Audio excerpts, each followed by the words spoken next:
Hello, everyone, and welcome to another episode of the Coffee and Podcast. We are on a quest to cultivate freedom for victims of human trafficking, all while drinking really great coffee. I'm your host, Philip Clayman. I'm also one of the co-founders of Three Tree Coffee in Statesboro, Georgia. And I'm really excited today. We have Dotti Groover Skipper on the show, and she is the founder of an organization called HeartDance, which serves and helps people who work in the strip clubs of the Tampa Bay area. And she's also the former chair and a co-founder of SAFE, which is the Strategic Alliance to Fight Exploitation based out of Tampa Bay. She has so many accolades and so much experience to share with us about working to end human trafficking. And I'm so excited to hear more from her. I think we may even hear a little bit about the Super Bowl in 2021. I've got some questions there. We'll see what comes up. But long story short, I'm excited to dive into this episode today. As always, I just want to give a quick warning that we do talk about more sensitive material in these types of episodes. And so I just want to make sure that you're in a place where you're ready to kind of be listening to some of these things when we talk about sex trafficking. And so we should encourage listener discretion as we get into this episode.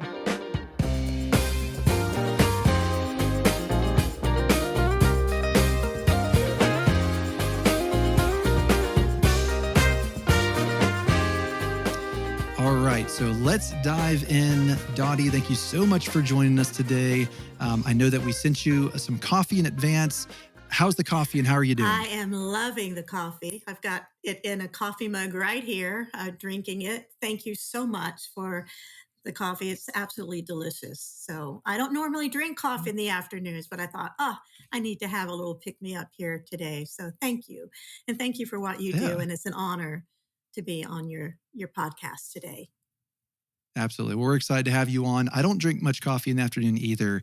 I drink a little bit also. So if we start talking faster and faster, listeners, it's the coffee. Okay, Right. that's what's happening. Awesome. Well, I would just love for you just to tell us a little bit about yourself, just a little bit about your background. Yes. I have been in the anti-human trafficking trenches for over 40 years. Yes, that's 4 decades. And it was something that chose me. I did not necessarily choose it. And I guess I'll go into a little story about how it chose me. I was commissioned to teach self-esteem class in one of the most marginalized neighborhoods in Tampa Bay here in Florida. And there was a 13-year-old girl in my class that was just so disruptive. She was so angry.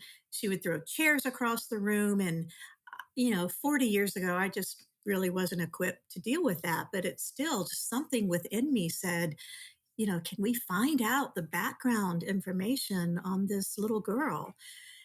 And the organization who hired me did just that. And what they discovered is still haunting today and continues to drive my work. The 13-year-old and her 4-year-old sister lived with their grandmother, who was selling both of them for sex in exchange for drugs most every night. And to make it even more horrific, the 4-year-old had a sexually transmitted disease that shook me to the core. I had never experienced, or witnessed such evil in all my life, and I didn't know what to do with it. So, I started volunteering for sexual assault centers and things along those lines because back then, 40 years ago, there was no label of human trafficking. It was just sexual abuse. But so I'm thrilled now that so many years later, especially over the last 5 or 6 years, there's been so much awareness to this horrendous crime. And people are picking up the mantle finally and helping to do something about it. So that was kind of my entree into this work. I eventually left the corporate world to launch HeartDance Foundation, my ministry that's a 501c3 in the Tampa Bay area that does work mainly with women who are enslaved in the sex industry and the strip clubs. And what we have discovered over the years, 17 years of going into the strip clubs, are that many of these women are under pimp control and they feel stuck and they don't know what to do. So we come alongside them meet with them privately in a safe location, help them create a safety plan to get out. And then with the resources that we have, we help them, either we fly them where they need to go, we find safe housing for them, and just help them with as best we can to leave that lifestyle. Um, and Mm. there's a lot of need. Yeah. There's a lot of need. Mm. So that's where I am today. And along the way, just trying my best to be obedient to what I feel I've been called to do.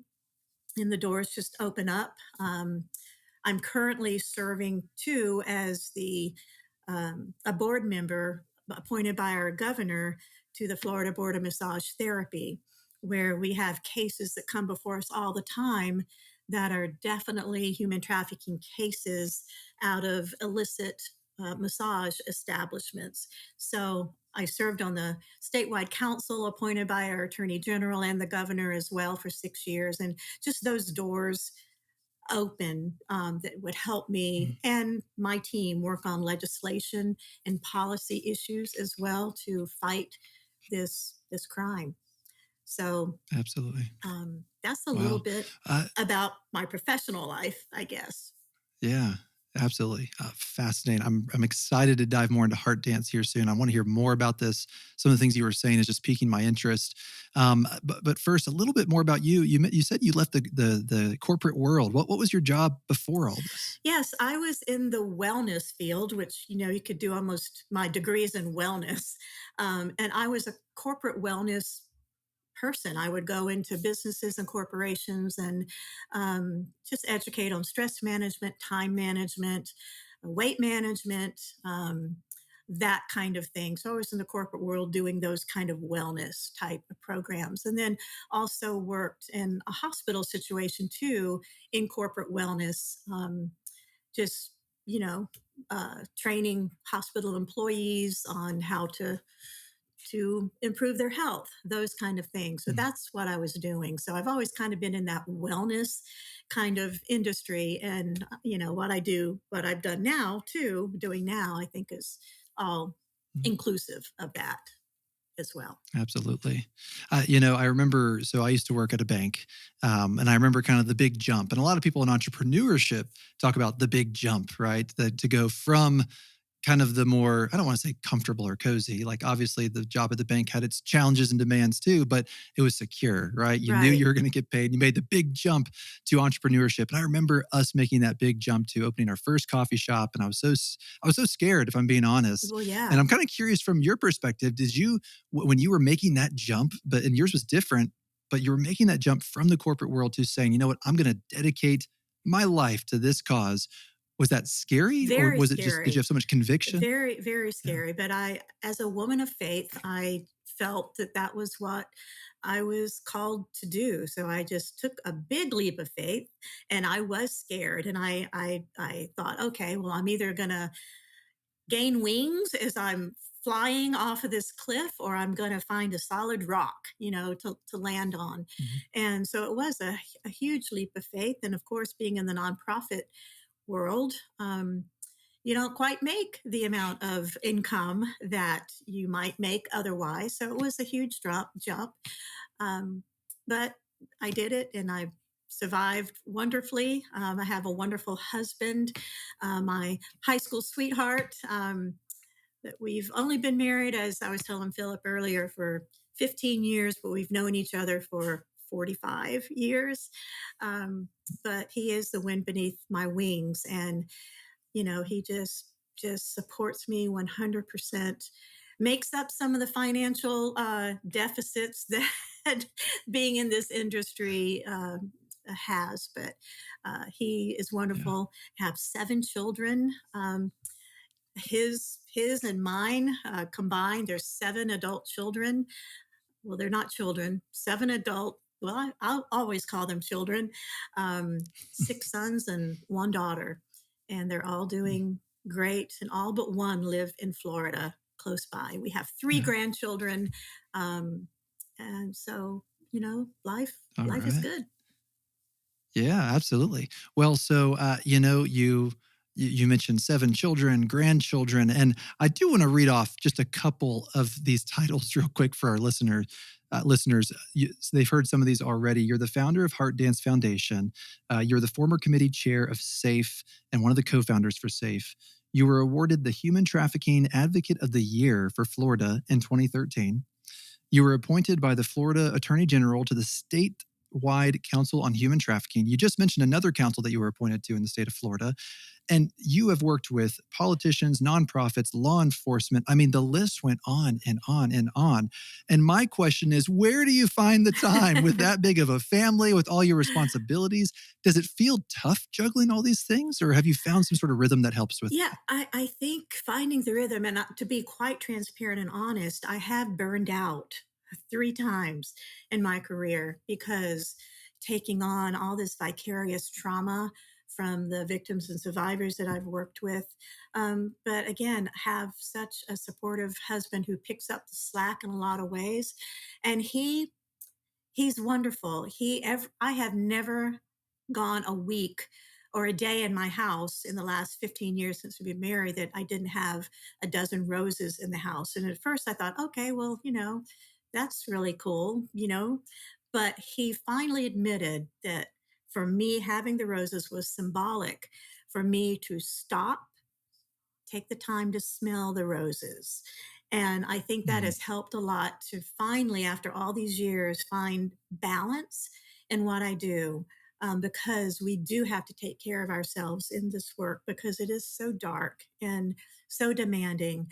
So it's important to find that balance. And I think I have finally found it in my seasoned years, but also surrounding myself with amazing leaders that, some are most are much more intelligent than I am and can get things done, and just being able to be okay with delegating things that need to release control of some things and empower the team to go and do what needs to be done. And that has helped tremendously, being able to release some of that control that was a little challenging for me to do, but it has made all the difference in the world. I think there's something just amazing in that you're sharing, because I can see it in our work that we're doing as well with Three Tree and in my family and the support of my family.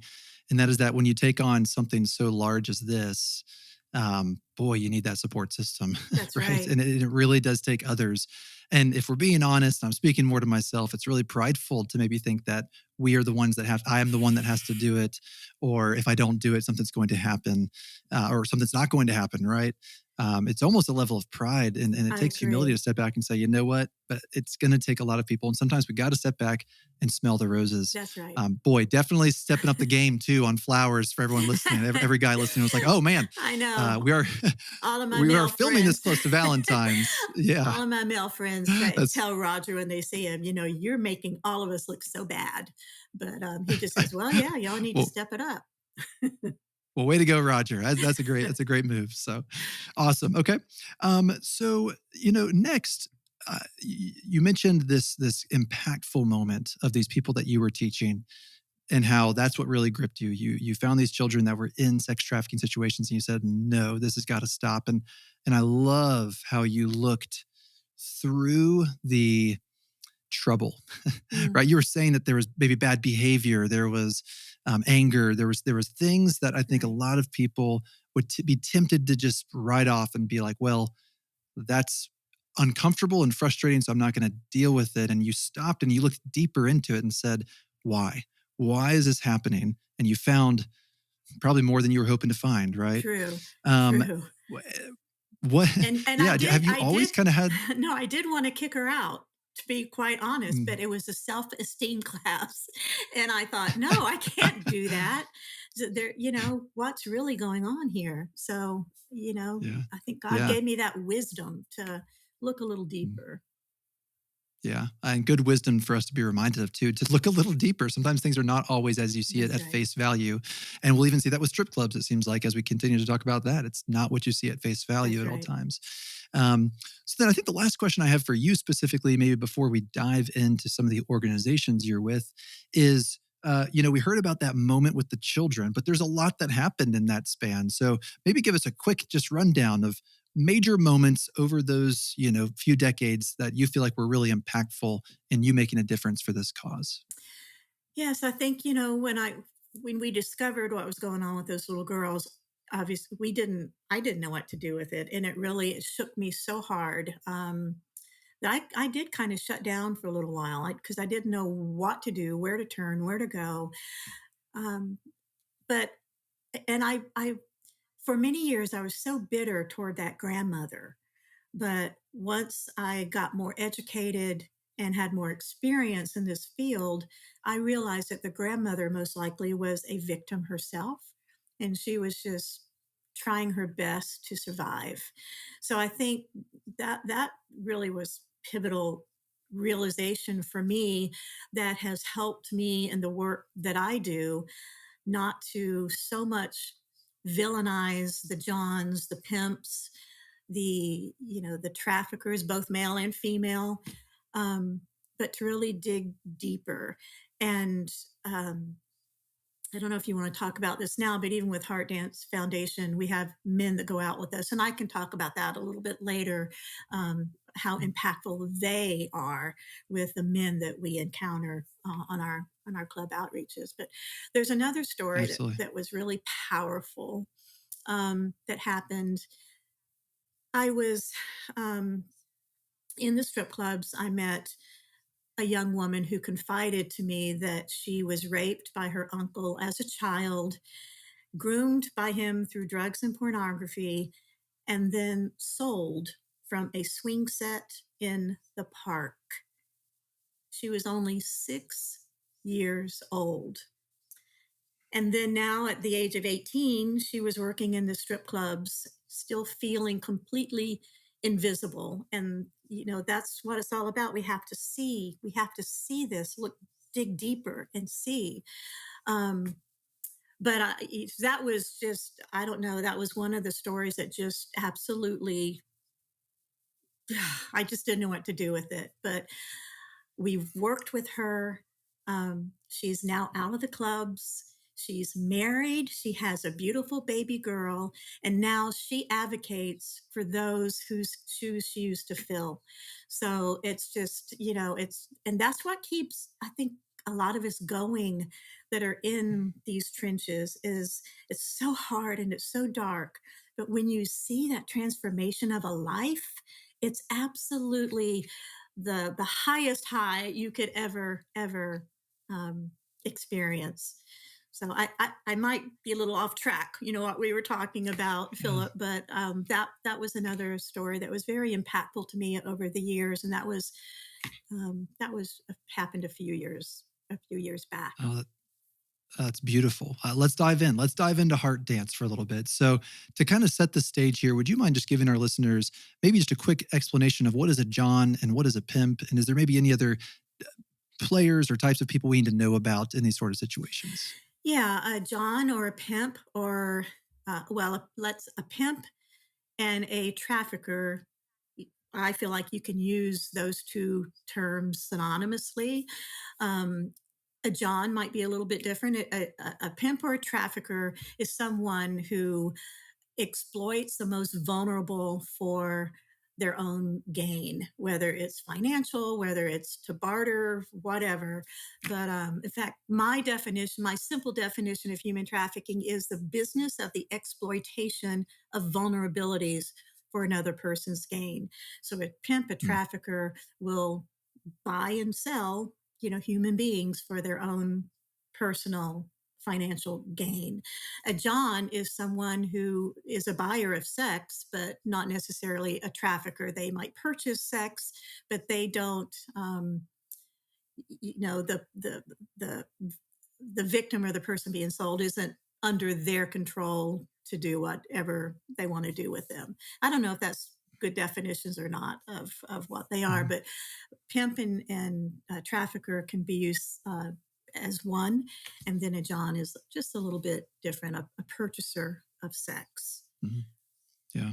And so then you started this organization, Heart Dance. I imagine there's this first time when you're walking to the strip club. I mean, this has got to be a pretty intimidating task Yeah. ministry that you're a part of. Yeah. So, uh, what is it like? What are you doing when you go to these strip clubs? And then what sort of response are you receiving from the people that work there or are participating there? Yeah, it's incredible that the managers love us coming in because they want to keep the women happy. And the women love it when we come in because maybe even for 2 or 3 minutes talking to them, we can provide them hope, and that we see them. In fact, we go into the clubs with really no other agenda except to let these beautiful women know that they are made in the image of God and they are of great dignity, value, and worth. And we see them. We come in. I remember the very first club we ever went into. We had gone around to all the different clubs. And we kind of prayed as a team: should we go in? Should we not? And we decided, the one we were going to start with. We walked in with gifts. And the manager looked at us like, what in the world is going on? He goes, yeah, if you got gifts for the ladies, go on back to the dressing room. So we were Mm. shocked because we thought we could be, and we're bringing in food at the time as well. This was way before COVID, and we could be bringing in poisonous stuff. We didn't, but they had no idea what was in the bags. But they we've only been kicked out of one club ever, and I think it's because they felt like we were onto them. There was definitely very um, visible human trafficking going on. All these beautiful young women from Ukraine, Bulgaria, Jamaica, just from all over the world, and would go back each time, and there'd be a whole new set of women from many different countries. So I think they thought that we were starting to catch on that there's something going on. But for the most part, they love us coming in. The women love us coming in. We bring gifts. What we find fascinating is we bring in children's books, faith based children's books for their children. And that's one of their biggest requests. Do you have, what kind of books do you have for our kids? Many of the women are mothers. Many of them don't have custody of their children because of not being able to, because of their lifestyle or being under a pimp's control. But we just take them gifts just to let them know that we see them. We just speak truth over them while we have them, and then if they're ready to get out, we'll help them with a safety plan. If they're not ready to get out, they know that we're there for them with no judgment, because these women are very misunderstood, forgotten, um, women that people, I think the majority of people just think they're choosing to do this work, but most of them are not choosing it. It's just something that they're forced into, or they have no other options. But I'll go back to the men. We do have men on our team, and the men do not go inside the clubs, but they stay in the parking lot. And initially we weren't going to have men, but I presented at a church to a friend, a pastor's church, and after he heard the presentation, he said, we have men that want to go out with you. And I said, oh, that's okay, I'll just, y'all just pray for us. And then there were 3 murders within 3 weeks in 3 of the clubs that we went into. He called me back and said, Dottie, our men want to go out with you. And I said, okay, okay. So they started going out. We call them our men of valor. And what we see these men connecting with the door guys, the bouncers, the DJs, sometimes the club managers and the club owners is phenomenal. So they're building relationship with these men and inviting them to breakfast or just to hang out and get to know them. It's all about building relationship. And what they have, our men anecdotally have discovered over, I guess, the last 10, 11 years that we've had men go out with us, is that the majority of the men working in the industry were just like the women working in the industry. They were sexually abused as children and have never really found a way to climb out of that shame, out of that whole pit of despair, for lack of a better term. which is fascinating to me that most of the people working in the sex trade industry were sexually abused as children. So that's Mm. just mind Wow. blowing to me how prevalent Yeah. that is. Fascinating. And it seems pretty consistent that we give what we've received, right? So much of our past dictates how we walk out our future. And so, and we once again have a theme here of, those two girls that you first Mhm. met, where you looked beyond kind of the first facade that you saw, the first look of maybe they're angry, maybe they're bad listeners or whatever. And you were willing to look deeper and say why and see what's going on behind the scenes. And I'm seeing a similar theme Mhm. here with the strip clubs, with both the people who are working within the strip clubs. It's saying, let's look deeper and say, why? Why are they here? How did they get to this scenario? And it seems like there's a lot of sexual exploitation in their past. Yes, And then same with the bouncers and the Johns. And I mean, it just seems like across the board, if you take a book by its cover, you're missing the deeper that's picture. right. And and we need to look at the deeper picture. We need to do the difficult work of looking deeper. Really fascinating too is in one of the clubs, there's a manager, a club manager who continues to send women our way to help them get out of the industry. A club manager is helping the women get out of the industry. During COVID, we had two club owners reach out to us for help to help the women to and it's wow, the club owners, so that's it's building that trust and going in with no judgment, which is challenging to do at times, but that it's Mm. fascinating, that the club manager is helping women get out of the industry.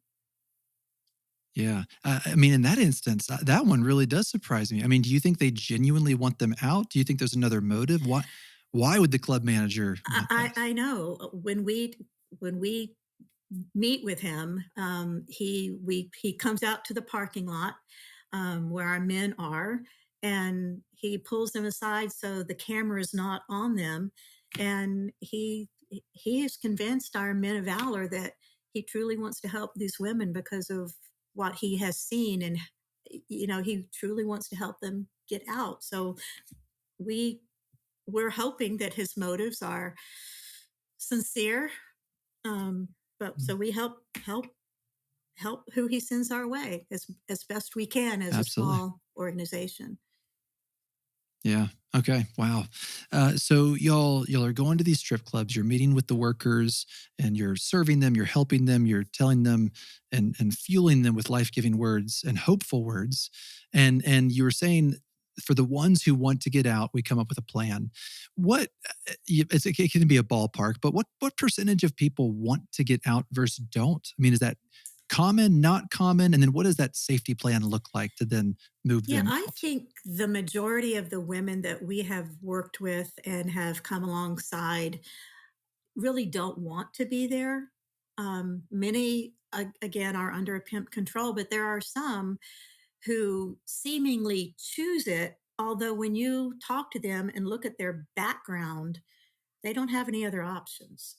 Um, Many of the women have felony records, for maybe being forced to prostitute or for whatever reason. And it's just incredibly difficult for them to find another job that's not a minimum wage job where they would have to work two or three jobs just to make ends meet.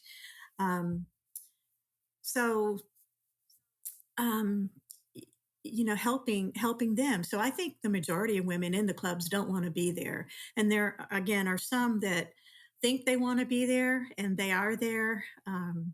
And it might be fun and games in the beginning, but then you see that spiral of addiction kicking in, and this just this fierce, oh, I don't know what to call it, just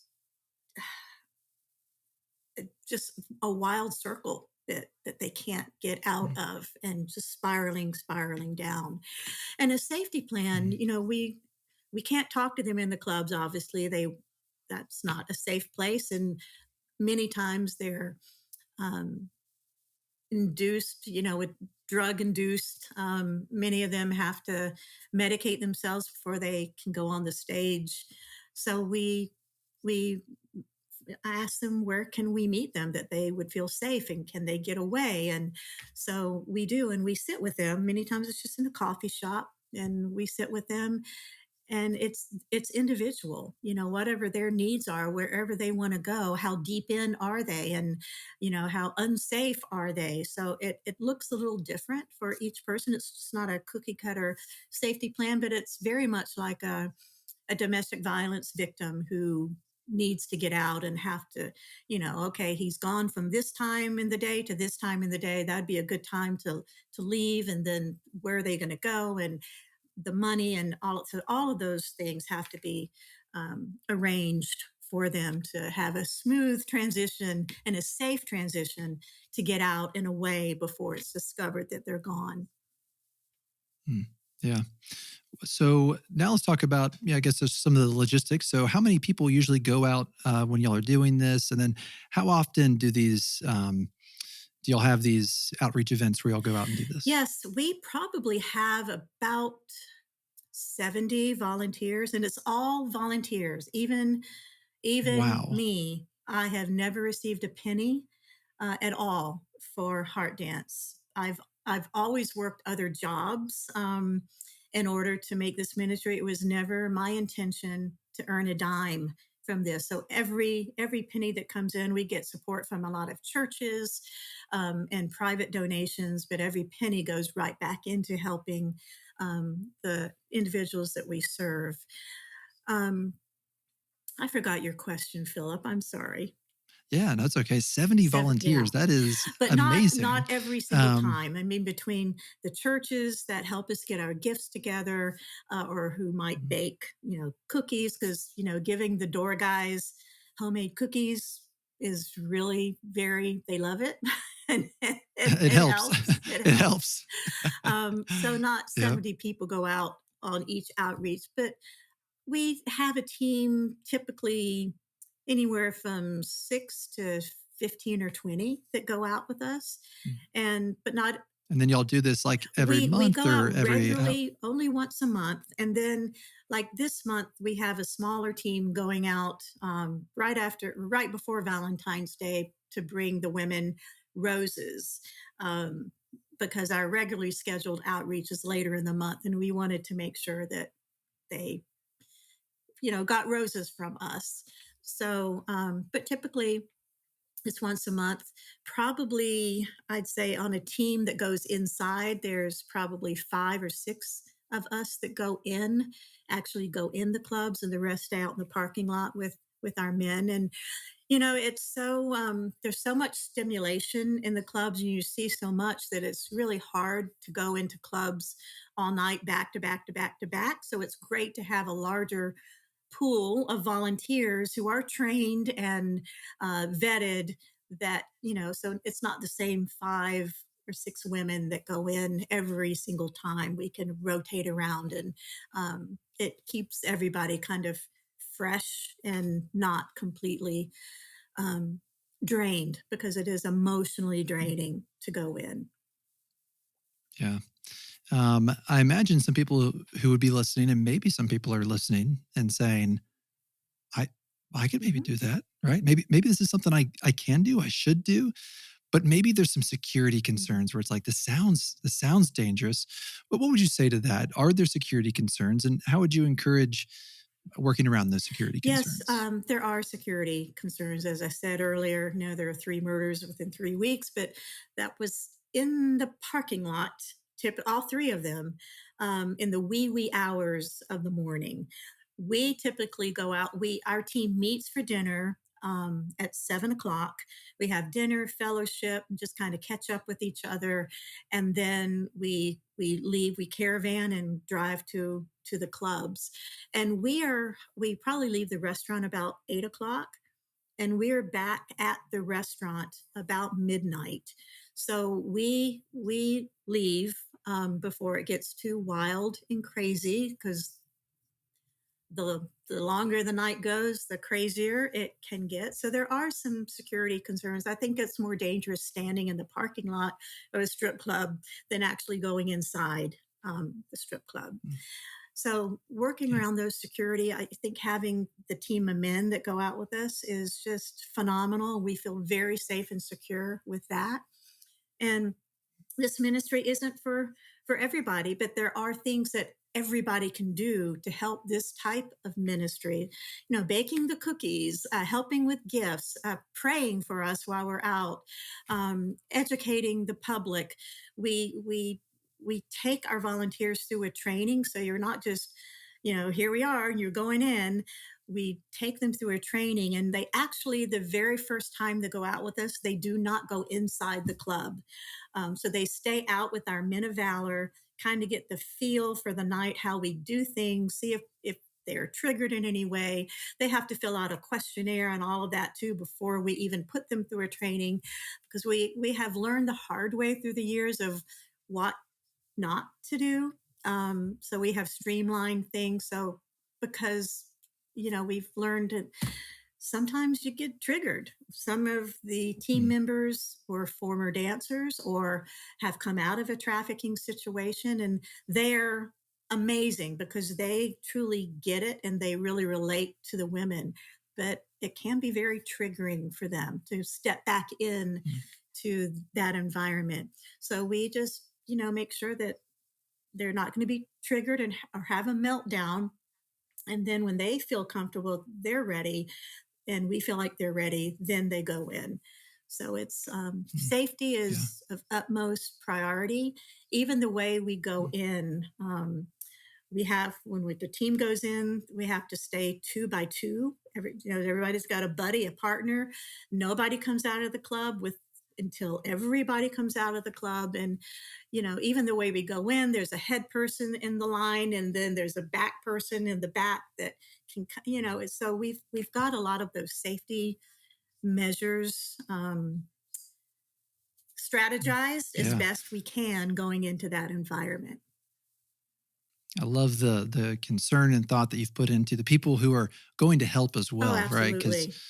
I mean, I just think that's you never know where people. Once again, you don't know people's backgrounds, you don't know what they've been through, and so I love how you are kind of easing them in. There's training. You just stay in the parking lot at first. I mean, it's just really getting the volunteers comfortable as well, so that they're ready Right. to serve when the Right. time comes. And even that is still a Right. service. So, and baking cookies. Don't That's forget all you right. bakers out there. That's That's important. right. Um, so last question about Heart Dance. So you're in the club, you're sitting down with some workers there. What do you talk about? What do you do? I mean, Yeah. is there a script to No. this? Do you wing it? What is your We pretty experience much there? wing it. When we walk into the club, um, many times there's nobody in the dressing room, but that the women are kind of scattered all throughout the club with sitting with dates. But they see us go into the dressing room, and then they just start coming in one after the other because they're excited to see us. And we just talk about, some, life. One of our team members is truly like a mom, and she'll just get a curling iron, and start curling somebody's hair while she's talking to them about what's going on. Well, how did your day go? Or, and, one of the big questions that we always ask is, where do you see yourself in 5 years? Or what, Mm, when you were a little girl, what did you dream of becoming? And then listening to them and then saying, well, it's not too late. So just being there, listening to them. Again, many have kids. They pull up the pictures of their kids on their cell phone and show us, and what are their needs, and then we come back with maybe what they need for their kids, and just being there for them, letting them know that we see them. mm. Wow. Um, just incredible insight, right? Because I think we hear about something like this, and it's so foreign. It's so foreign to a lot of people. It's so foreign to me. And so to hear some more of the nuts and bolts of how it works and to realize that it's impactful, but it's also accessible. Right, It's this isn't rocket science. You're talking with people right. and you're getting to know them. And yes, there's certain safety protocols and precautions, um, but it's attainable and it's doable. And it seems like it's a way that people can It get is. And involved. if anyone is interested in wanting to learn more or talk further, I'm happy to do that. We have trained several teams. We trained a big team out of Orlando, Florida, that came and shadowed us for a year. And then our team went to Orlando the first time they're ready to go out, and we went out with them, and so now they're doing amazing things. So we're willing to help anyone who is interested in even starting this kind of ministry or just want to find out more, or connecting them to ministries like this that are already out there doing the work. Happy to Mm. do that. Perfect. And we'll definitely make sure that we get your information in the show notes, that if people are interested in that, you can go down and click and reach out to Dottie and learn more about that. All right. I do want to take a little bit of time and learn more about Mhm. SAFE.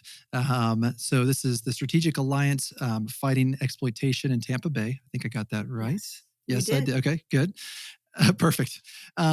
So I saw that there were a couple of SAFE organizations across the Mhm. U.S. So how did this specific SAFE, you know, plant start Yeah, in Tampa Bay? yeah.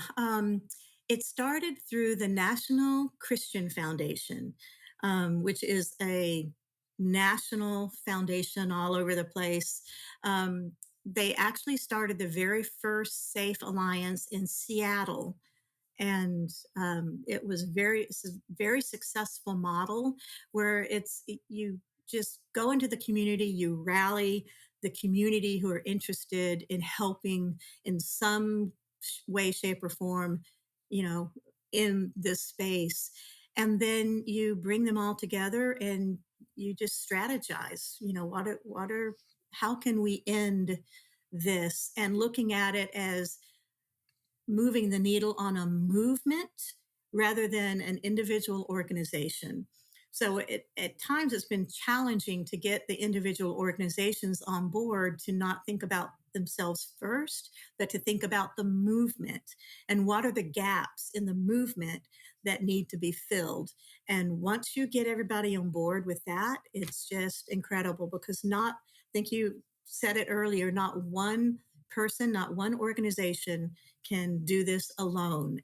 Everybody has their strengths, everybody has their weaknesses, and it's important to know what those strengths and weaknesses are and to come alongside of each other and, work with each other on what your skill sets are.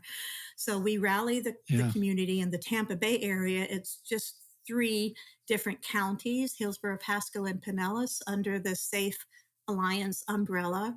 We've come together, we strategize what needs to be done, and then we go out and raise money to, you know, to for those strategies. And typically it will be one or two organizations that are under the Safe umbrella, but then they are required to open it up to other orgs, if they need, a certain thing done that particular organization can do it, then they can funnel money to that organization. So it's really coming together collaboratively. So it started in Seattle. And then I think the second one was in Colorado, and there's one in Montana. And then we started 2 weeks before the COVID shut down. So it was really challenging to raise funds. So we had to pivot very quickly to raise funds to help certain organizations just keep their doors open, like the safe homes. So we pivoted that. So it wasn't a movement, but we felt like it was important for these safe homes to keep their doors open. And then shortly after that, we had the Super Bowl, which you alluded to, that came to the Tampa Bay area, and there were needs there. So we had to pivot once again to help fund certain organizations and certain things, for Super Bowl. And now we're back to to normal, just help raising funds to fund a movement. There is a Safe Orlando that just started, and there is a Safe in the Panhandle.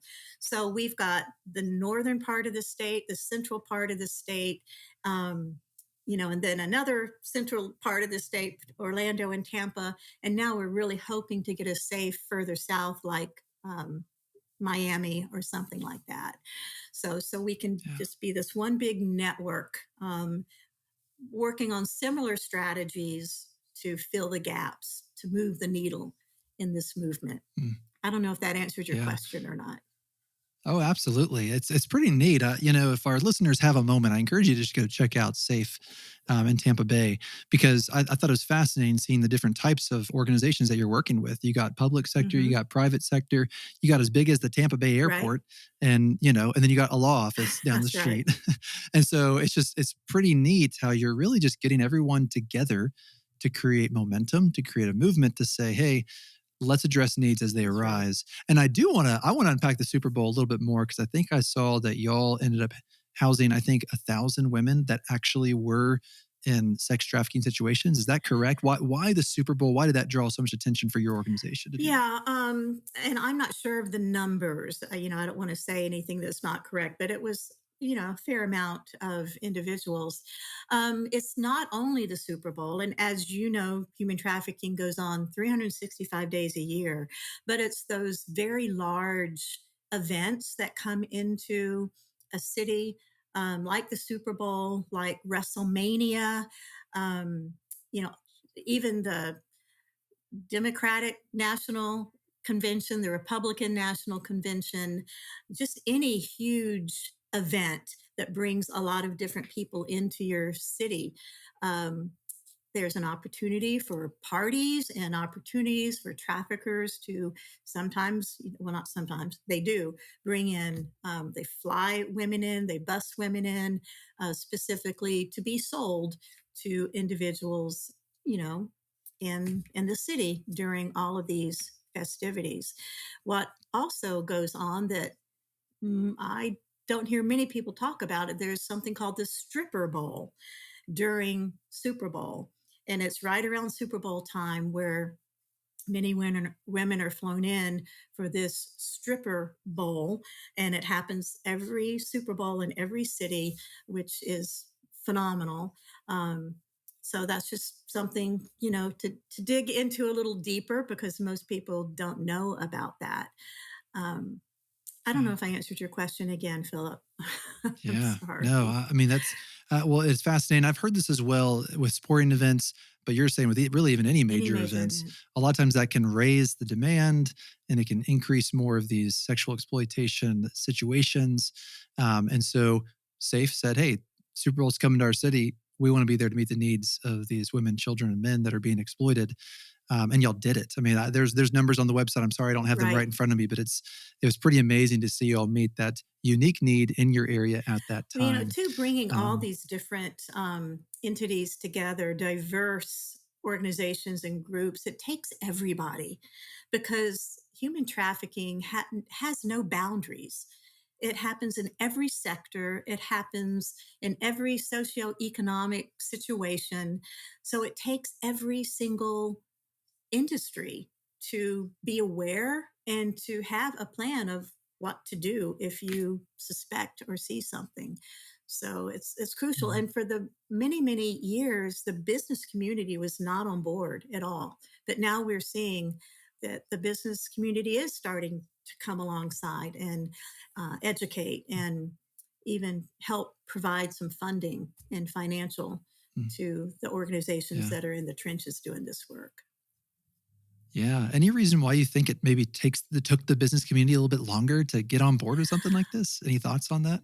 I don't know, unless it just, didn't impact them. Mm, If I hadn't witnessed what I witnessed 40 plus years ago, it's if you're not seeing it, if it's not something that you're involved with, it just doesn't happen in your mind. mm, So I don't yep. know. I Mhm, don't know. That's a good question.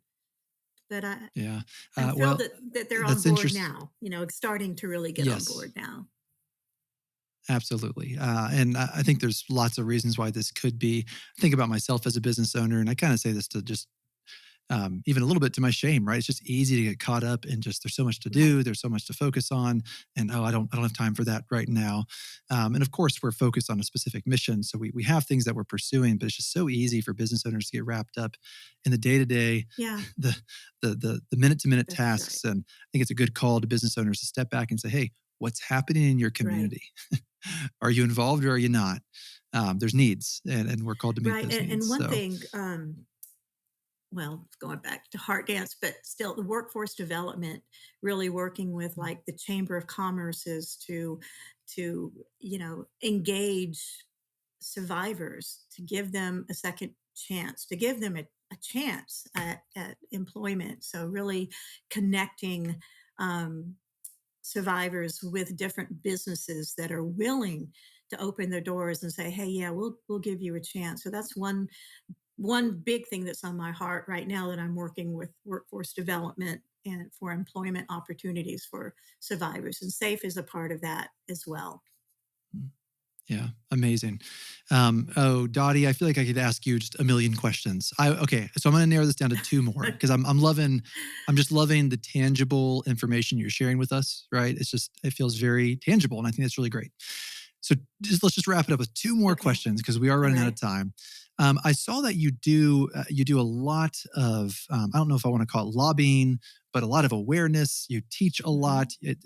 I've read that you've been to Washington Hmm. D.C. Clearly, you're connected with politicians and you're talking with politicians about this. So I kind of want to just hone in on the policy front Right. because I know so little about this. I imagine so much of our listeners know so little about this.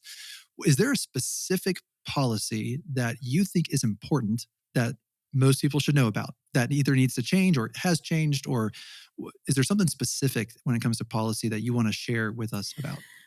Well, there's a lot, but I think right now, what's going on in DC about online safety is huge, because in addition to victims being lured into a trafficker's snare with a family member, a trusted family friend, or someone of perceived power, coupled with predators who use social media apps and platforms as avenues to groom and exploit and gain access, trust, control over the most vulnerable. So I think the policies, you know, and the laws need to change about online platforms and our children.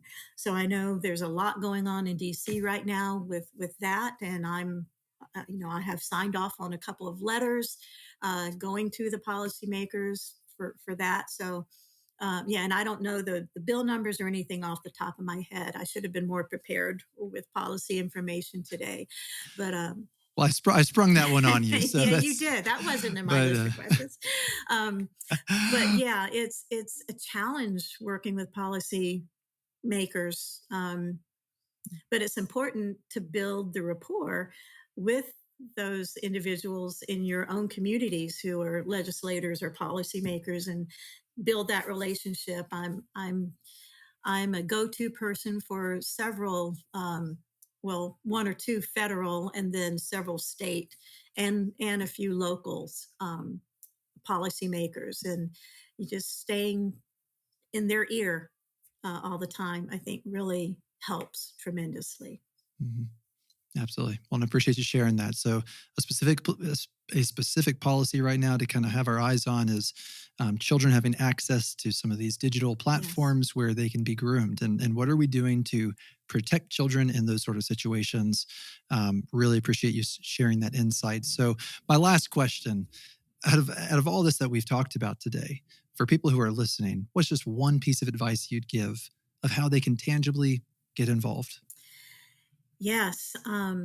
First, it's important that you see them, see the vulnerable, recognize the vulnerabilities.